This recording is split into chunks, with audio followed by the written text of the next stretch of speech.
राधे राधे दोस्तों, आइए जानते हैं पुत्रदा एकादशी के दिन किए जाने वाले कुछ विशेष उपाय। इस दिन आप अपने संतान की सुरक्षा और लंबी उम्र के लिए कुछ उपाय कर सकते हैं।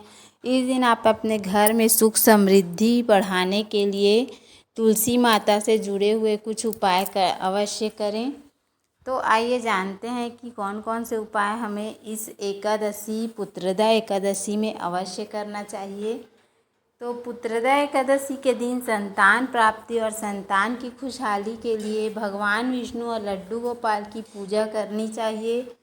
और इस दिन तुलसी माता के जड़ में घी का दीपक जलाना चाहिए और वहीं पर बैठकर विष्णु सहस्त्र नाम का पाठ करना बहुत शुभ माना जाता है। इससे माता लक्ष्मी की कृपा भी आपके घर पर होने लगती है और आपके घर में सुख समृद्धि आती है। तो यह उपाय आप अवश्य करिएगा।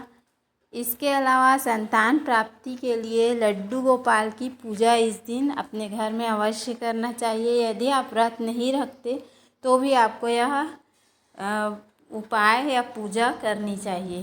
पुत्रदा एकादशी के दिन लड्डू गोपाल को पंचामृत से स्नान कराएं और विधि विधान से पूजा करें। इस दिन तुलसी की माला से ओम नमो भगवते वासुदेवाय नमः या ओम देवकी सुत गोविंद वासुदेवाय जगतपते देहि मे तनयम कृष्ण त्वामहम शरणम गतः मंत्र का तुलसी की माला से 5 माला जाप करें।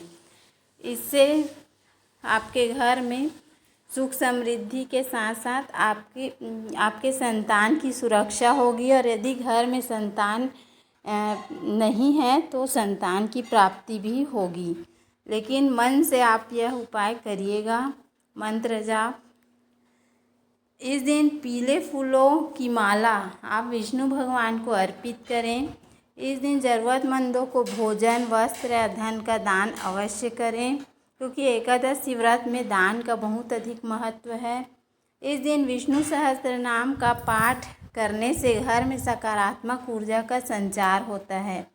तो विष्णु सहस्त्र नाम आप चला भी सकते हैं तेज़ आवाज़ में अपने घर में। और व्रत का इस दिन व्रत रखें और इस दिन सात्विक भोजन करें, व्रत के पहले दिन भी और व्रत के बाद भी। तो संतान की खुशहाली के लिए कुछ उपाय हैं जिसे आप कर सकते हैं, जैसे तुलसी की जड़ में दीपक जलाएं। इससे बच्चों पर आ रहे संकट दूर होते हैं। संतान गोपाल मंत्र का जाप करें, इससे संतान के जीवन में आ रही बाधाएं दूर होती हैं। मखाने की खीर का भोग माता लक्ष्मी और श्री हरि विष्णु को लगाएं, इससे आपके घर में सुख समृद्धि बढ़ेगी और आपके संतान की तरक्की होगी।